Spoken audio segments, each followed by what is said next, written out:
Good evening friends, LS technical education में आपका स्वागत है। आज की क्लास में अपन बहुत ही इंपॉर्टेंट टॉपिक के बारे में बात करने वाले हैं, टावर ऑफ हेनोई। ये जो टॉपिक है आपका बहुत ही इंपॉर्टेंट टॉपिक है एग्जाम को पॉइंट ऑफ व्यू से। आप किसी भी एग्जाम में आप बात करोगे तो इस टॉपिक से आपके क्वेश्चंस बहुत ज्यादा पूछे जाते हैं। तो टावर ऑफ हेनोई की प्रॉब्लम्स की बात करें कि ये प्रॉब्लम्स है क्या एक्चुअल, और ये कब इन्वेंट हुई थी और इसको किसने इन्वेंट किया था, तो इसके बारे में अपन देख लेते हैं। कि सबसे पहले माइंड में क्वेश्चन आता है कि टावर ऑफ हेनोई प्रॉब्लम्स क्या है। उसके बाद दूसरा जो क्वेश्चन आता है कि ये इन्वेंट किसने किया था, ये आखिर प्रॉब्लम्स है क्या। तो ये प्रॉब्लम्स की बात करें तो ये बात है आपकी 1883 के आसपास की बात है। ये प्रॉब्लम जो है एक फ्रेंच के मैथमेटिशियंस थे आपके, तो उन मैथमेटिशियंस का नाम जो था एडवर्ड लुकस थे। इन्होंने इस प्रॉब्लम्स को इन्वेंट किया था। ये जो प्रॉब्लम्स है एक मैथमेटिकल पजल्स हैं, और ऐसा कहा जाता है कि ये जो पजल्स हैं इसके बारे में ऐसा कहा जाता है कि जो मैथमेटिशियन थे इन्होंने जो है अपने यहाँ के एक बहुत ही फेमस मंदिर है अपने इंडिया का। तो वहाँ पे ऐसा कहा जाता है कि एक जो पुजारी थे, वहाँ पे उस पुजारी को बोला गया था कि उस मंदिर में सोने की ईंटें थी, और उन ईंटों को आपको एक प्लेस से लेकर दूसरे प्लेस पर रिच कराना था। तो इस तरीके से देखा जाए तो उस मंदिर में एक रोड थी या सोने की ईंटें थी, इस तरीके से 64 सोने की ईंटें थी। तो उनको बोला गया था पुजारी को कि आपको इन ईंटों को, अगर मैं बात करूं रोड ए है, ये बी है, ये सी रोड है, तो आपको इन ईंटों को ए से लेकर सी पर पहुंचाना।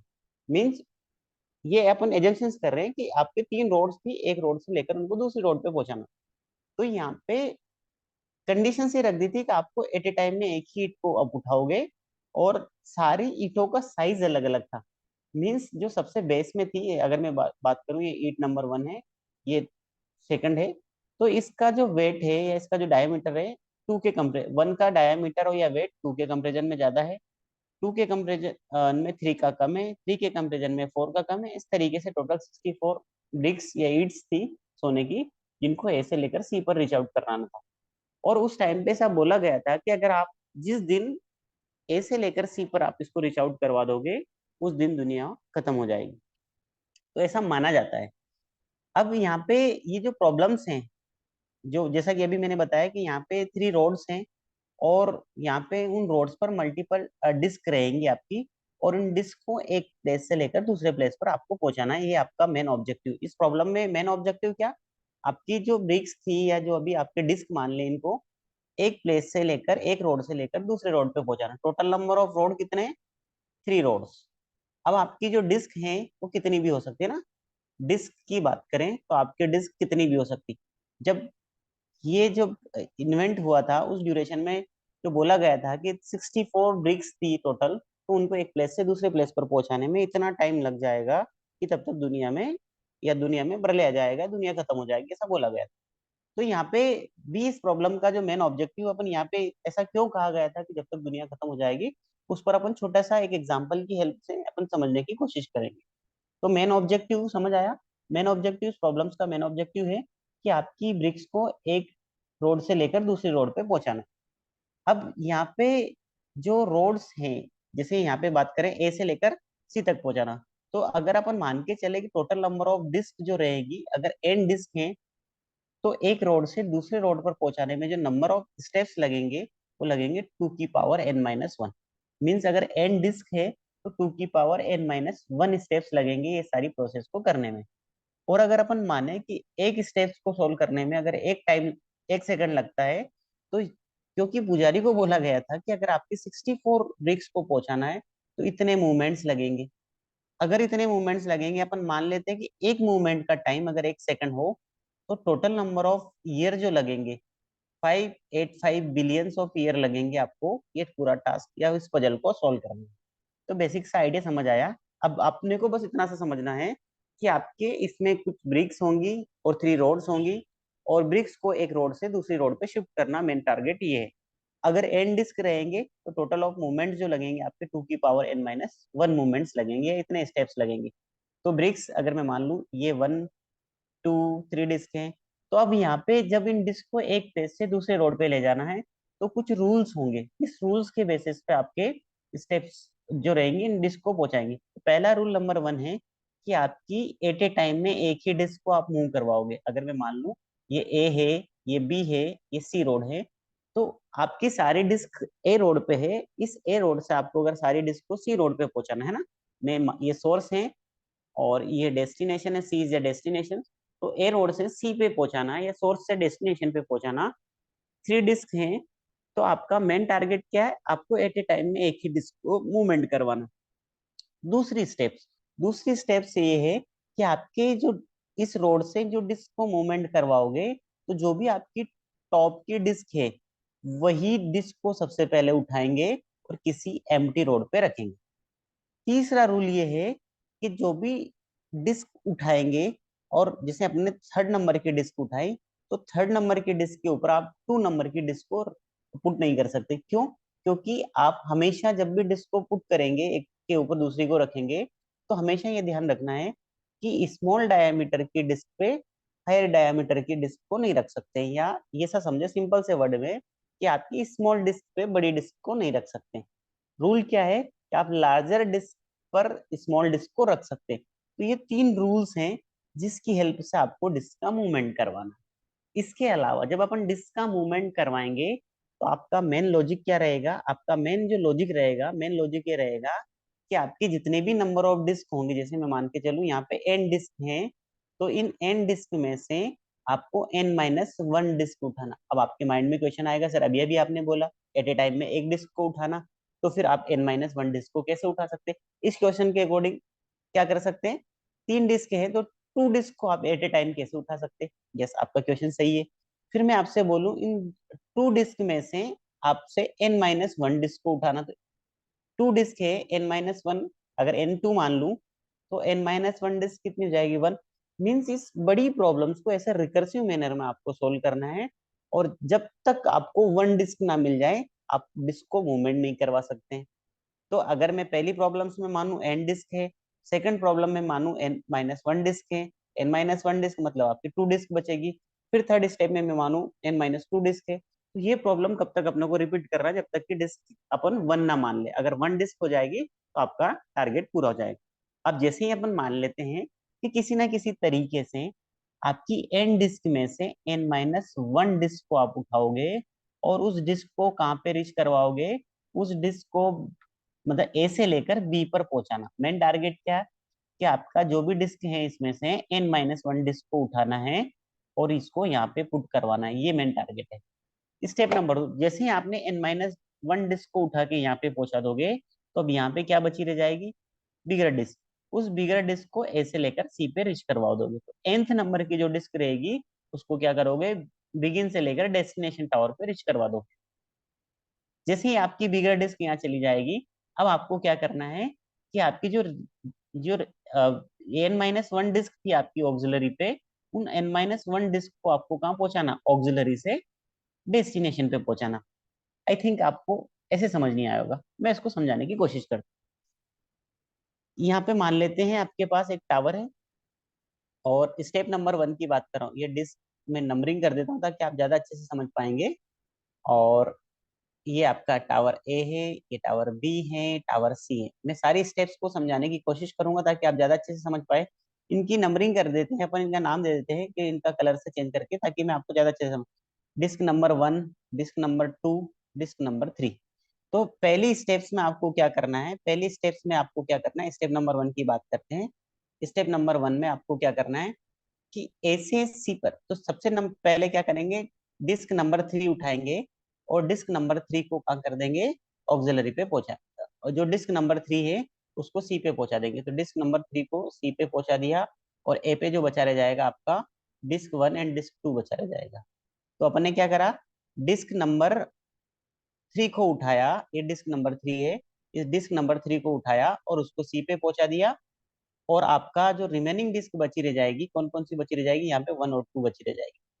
देन स्टेप नंबर 2, कितने मूवमेंट लगेंगे उसकी बात कर रहे हैं। स्टेप नंबर 2 में अपन क्या करेंगे? स्टेप नंबर 2 में अपन क्या करेंगे कि आपकी जो डिस्क थी, डिस्क नंबर 2, उस डिस्क नंबर 2 को उठाएंगे और उस डिस्क नंबर 2 को कहाँ रख देंगे अपन?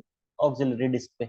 और डिस्क नंबर 1 तो अभी यहाँ पे रखिए, तो ये हो गया, ये 1 हो गया, और ये 2 नंबर की डिस्क हो गई, ये 3 नंबर की डिस्क तो अपन ने यहाँ पहुंचा ही दिया था।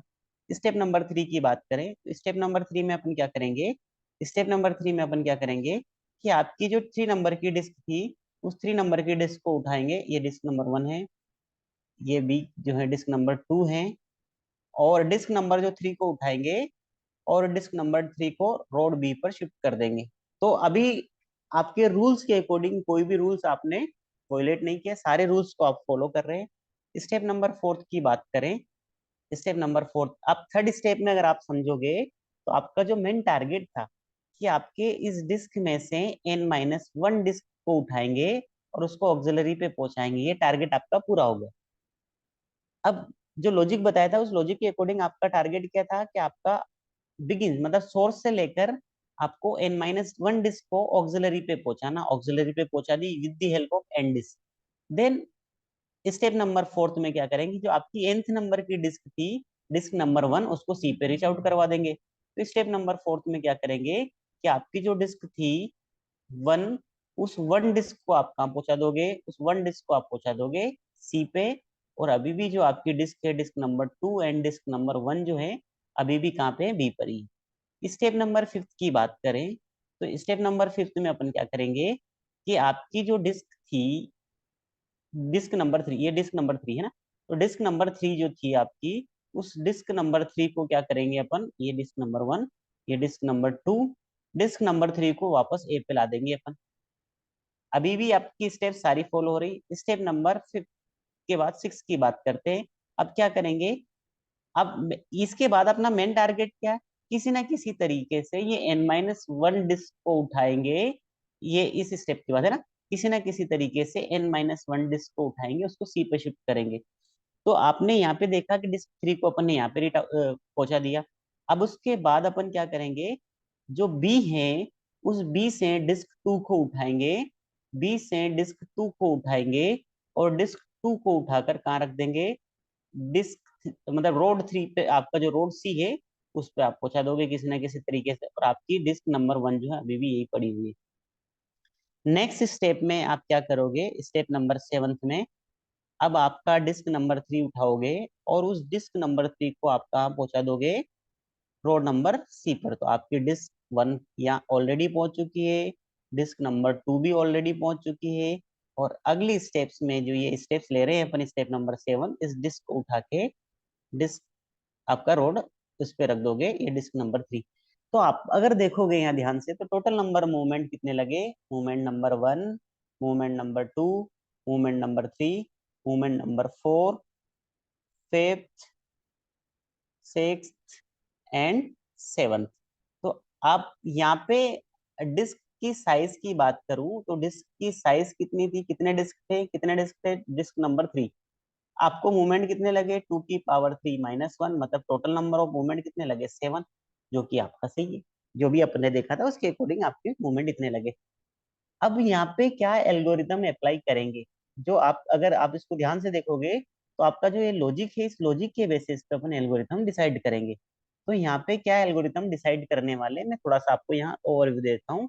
आपका मेन टारगेट क्या है, पहला टारगेट है कि आपकी n-1 डिस्क को किसी तरीके से ऑक्सिलरी पे पहुंचा दे।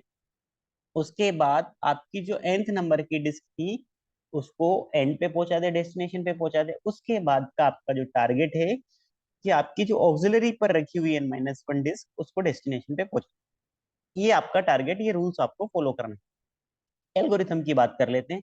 जब भी टावर ऑफ हेनोई की बात करेंगे, यहाँ शॉर्ट में लिखा हो TOH मतलब टावर ऑफ हेनोई, तो आपके पास मान लेते हैं n नंबर ऑफ डिस्क है, आपने एक बिगिन लिया, ऑक्सिलरी लिया और एंड लिया। तो अब आपका क्या करना है, अगर आपकी डिस्क एक ही डिस्क रहेगी तो आपको कोई रिस्क नहीं है। अगर आप मानोगे कि नंबर ऑफ डिस्क की संख्या अगर एक है तो आप डायरेक्टली क्या करोगे, उन डिस्क को उठाओगे एक डिस्क को और जहाँ डेस्टिनेशन है वहां पहुंचा दोगे, तो वहां पे तो कुछ रूल्स की जरूरत ही नहीं है आपको। बट अगर आपकी डिस्क की संख्या एक से ज्यादा है, मतलब 2 है, 3 है, 4 है, कितनी भी हो सकती है, उस केसेस में आपको ये एल्गोरिथम अप्लाई करना।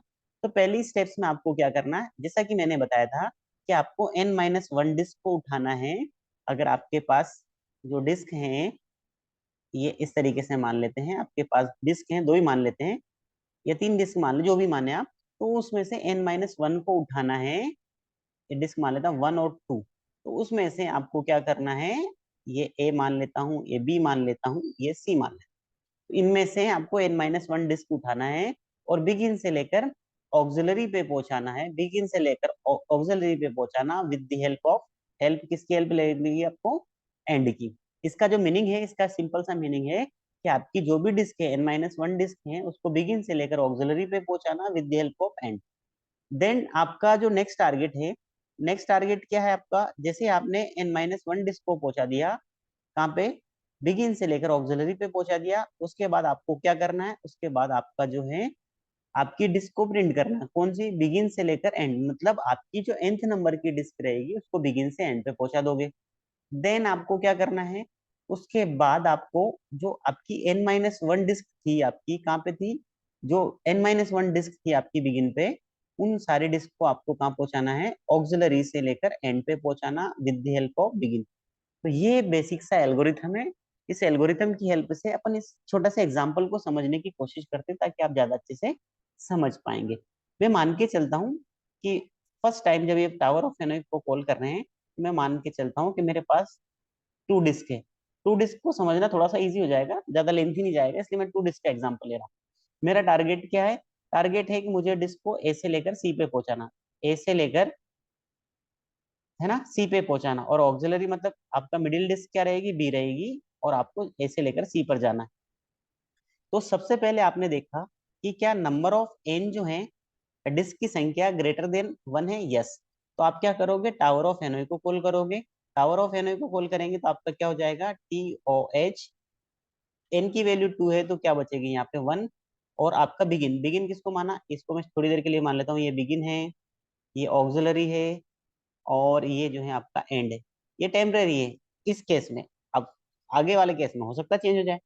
तो ये परमानेंट नहीं कि ABC आपका बिगिन ऑक्सिलरी ये सारी चीजें हैं। अब जब यहाँ पे लिखने का तरीका, या जो पहले लिखेंगे बिगिन हो जाएगा, बीच में लिखेंगे ऑक्सिलरी हो जाएगा, जो एंड में लिखेंगे वो एंड हो जाएगा। तो फर्स्ट टाइम जब आपका ये कॉल होगा तो सबसे पहले लिखोगे बिगिन, बिगिन इसके अकॉर्डिंग क्या है आपका, ए बिगिन है, एंड, एंड क्या है, सी, एंड सी लिख दिया। उसके अलावा ऑक्सिलरी क्या है, बी, ऑक्सिलरी है बी, ये लिखा आपने।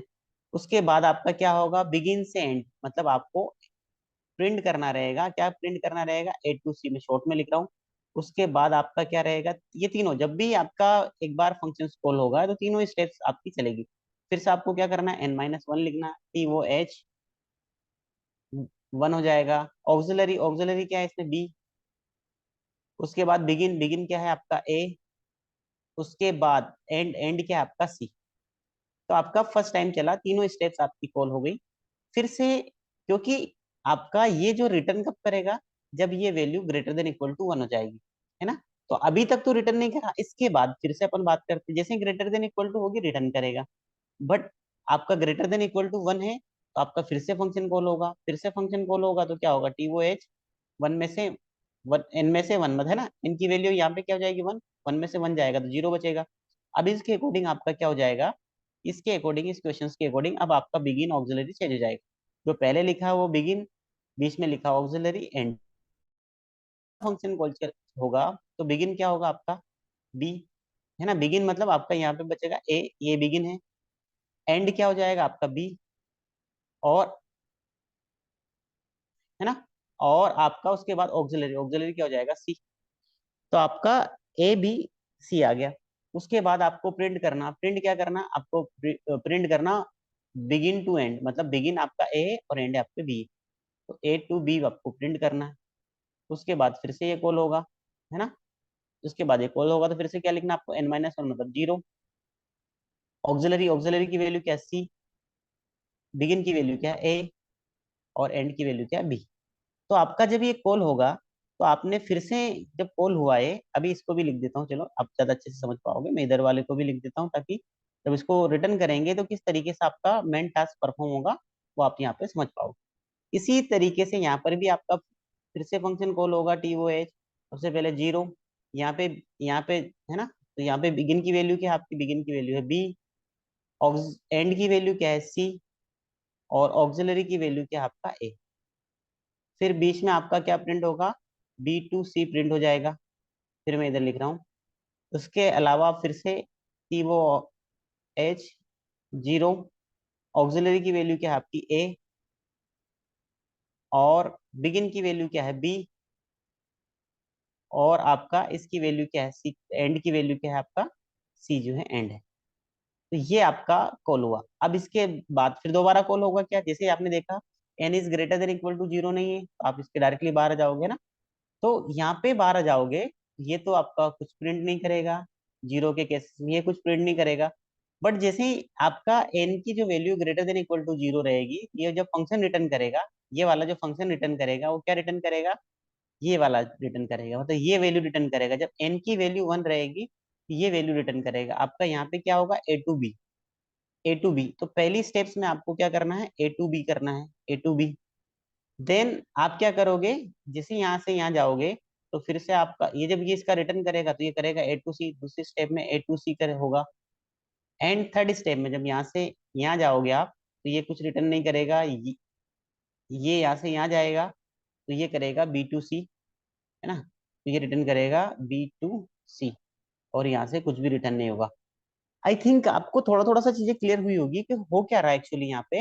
ये आपकी स्टेप्स फॉलो हो रही, अब कैसे फॉलो हो रही इसकी मैं समझाता हूँ। पहली बार में आपके ये डिस्क की बात करें, तो आपको क्या करना है, 2 नंबर की डिस्क को उठाना है और उसको बी पर रखना है। ये यही बोल रहा है कि स्टेप नंबर 1 में ए से बी पर पहुंचा दो डिस्क। तो अब इस एग्जाम्पल को ले रहा हूँ, जब ये एग्जाम्पल को लेके मैं आपको समझाने की कोशिश कर रहा हूँ। तो आपके डिस्क जो है आपका A, B और C रोड है। तो आपको क्या बोला गया है कि आप ए से डिस्क को बी पे पहुंचा दो। ए से कौन से डिस्क को, N-1। तो आपकी यहाँ पे जो डिस्क बची रह जाएगी वो 1 बची रह जाएगी, और 2 पे आपने क्या कर दिया, बी पर आपने डिस्क नंबर 2 को पहुंचा दिया। देन आपसे बोला गया है कि आपकी डिस्क को ए से सी पर पहुंचा दो। तो ये स्टेप 1 हो गई थी। स्टेप नंबर 2 में क्या करना है, स्टेप नंबर 2 में जो है आपको करना है कि आपकी जो डिस्क जो थी वो ए से सी पर पहुंचा दो। तो 1th नंबर की जो डिस्क थी ए पर, उसको कहाँ पहुंचा देंगे अपन, सी पर पहुंचा देंगे। ये जो है आपका 1 नंबर की डिस्क थी और 2 नंबर की तो यहाँ पे रखी हुई है। ये स्टेप नंबर 2 हो गया। देन थर्ड स्टेप क्या बोले, बी से सी पे पहुंचा दो। थर्ड नंबर की जो स्टेप है वो बोले जो बी पे डिस्क रखी हुई है उसको सी पे पहुंचा दो।